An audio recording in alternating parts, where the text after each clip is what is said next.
नमस्कार, मैं निशा शर्मा न्यूज 21 की स्पेशल खबर में आप सभी का स्वागत करती हूँ। सूदवाड़ क्षेत्र की महादेव गौशाला सेवा समिति में विकास कार्य और गौवंश के संरक्षण को लेकर न्यूज 21 की टीम ने धरातल पर खास बातचीत की। गौशाला अध्यक्ष पूरा राम, कोषाध्यक्ष लक्ष्मण राम और सचिव उमा राम ने संयुक्त रूप से मुख्यमंत्री भजनलाल शर्मा का आभार व्यक्त किया कि उन्होंने गौशाला अनुदान में 15% की बढ़ोतरी की है। हालांकि कार्यकारिणी ने मांग की है कि पिछली सरकार के 9 महीने के अनुदान के बजाय भाजपा सरकार इसे पूरे 12 महीने के लिए लागू करे। यदि अनुदान पूरे वर्ष मिलता है तो गौवंश के लिए हरे चारे और भरण पोषण की समस्या स्थायी रूप से यहां पर समाप्त हो जाएगी। कार्यकारिणी ने ये बताया है कि गौशाला में निर्माण कार्य तेजी से चल रहे हैं, जिसमें स्थानीय भामाशाहों का भरपूर सहयोग भी मिल रहा है। इसके साथ ही टीम ने गौशाला के पट्टे की समस्या को भी यहां पर प्रमुखता से उठाते हुए सरकार से जल्द समाधान की मांग की, ताकि विकास कार्यों में कोई भी कानूनी बाधा न आए।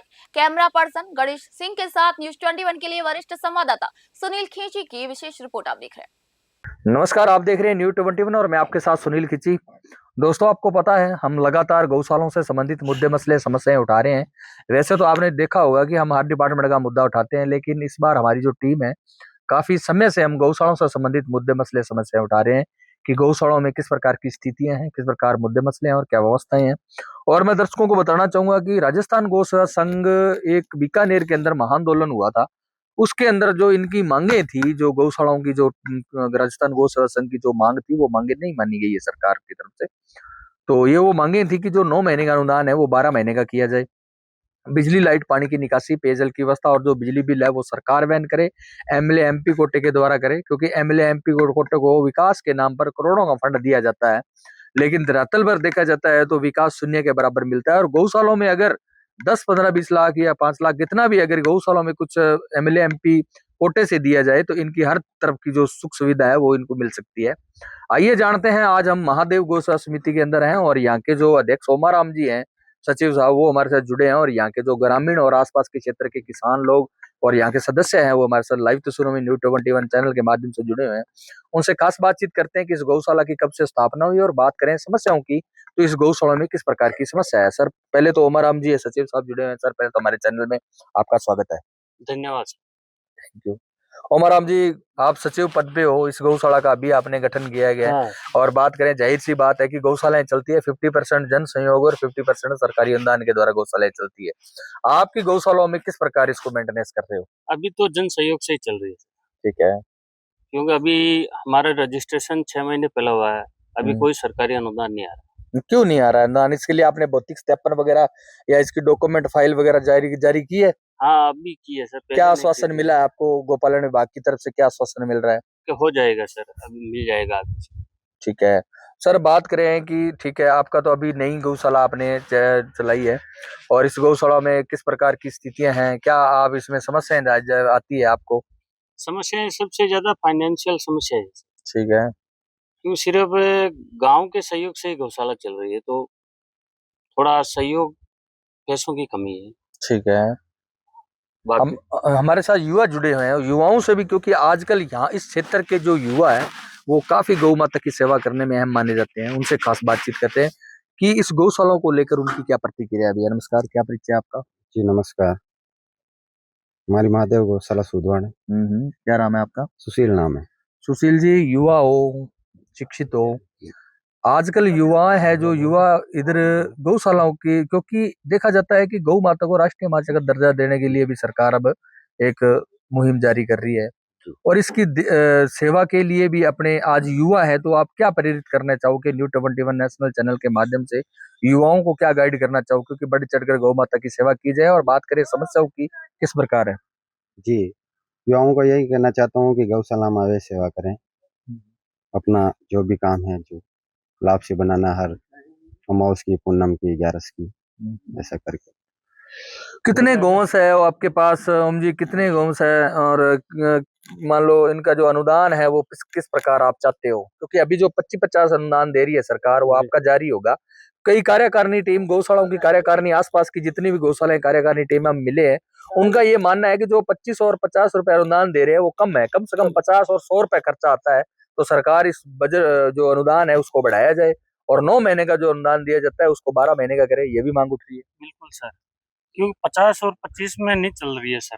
50 और 100 कर दे तो गौशाला व्यवस्थित रूप से चल सकती है। आप क्या कहना चाहोगे भाई साहब इस सर यही कहना चाहते हैं, सरकार से मांग करते हैं कि गौशाला में पूरा पैसा दे, गौशाला में गायों की अच्छी सेवा हो सके। युवा हो आप, अभी आप, मैं कैमरामैन पर्सन से अनुरोध करना चाहूंगा कि वो थोड़ा सा यहाँ का व्यू दिखाया जाए। वो ये लापसी बना रहे थे और इधर हमारी टीम पहुंच गई गौशालाओं के अंदर और हम पूरी गौशाला का आपको कवरेज भी दिखाएंगे इसके अंदर। और क्या कहना चाहोगे गौशालाओं से संबंधित आप? गौशाला से संबंधित यही कहना चाहते हैं सर, गांव वाले सहयोग से भी चल रही है, सरकार का कोई अनुदान नहीं आ रहा है और गांव वाले अभी पूरा गांव का बहुत अच्छा सहयोग है, जिससे गौशाला बहुत अच्छी तरीके से चला रहे हैं हम। भैया आप क्या कहना चाहोगे? क्योंकि सनातन धर्म के अंदर ये जो गौ माता है इसकी सेवा ही उत्तम सेवा मानी गई है, तो आज अपने नहीं ध्यान देंगे गौशालाएं, तो ये गौशालाएं क्या उत्पीड़ित बहुत ज्यादा हो रही है। गोपालन विभाग की तरफ से भी इनको हर तरीके से सपोर्ट नहीं किया जा रहा है। आम लोग है, सनातन धर्म के लोग है, 36 कौम है, वो भी सपोर्ट पूरी तरीके से नहीं कर रही है।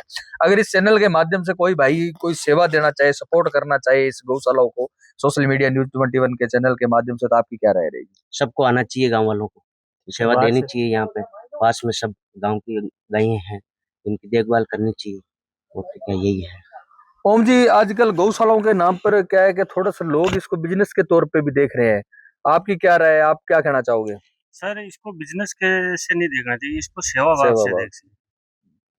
गौ सेवा हमारे सनातन धर्म में सबसे बड़ा माना उत्तम जाता है। सेवा मानी गई है। सर आपके पास और क्या स्रोत है गौशाला चलाने के? जैसे जन सहयोग के द्वारा, अभी आपका सरकारी अनुदान आप आ नहीं रहा है, जन सहयोग के द्वारा गौशाला आप चला रहे हो।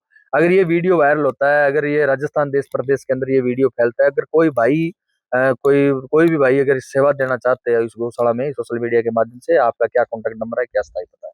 जी सर, बिल्कुल। जो भी इस चैनल को देख रहे हैं तो मेरी तो यही है कि जो भी भाई दान करना चाहता है तो वो ज्यादा से ज्यादा करे, क्योंकि हमारी गौशाला नहीं है ठीक है और सहयोग अपेक्षित है।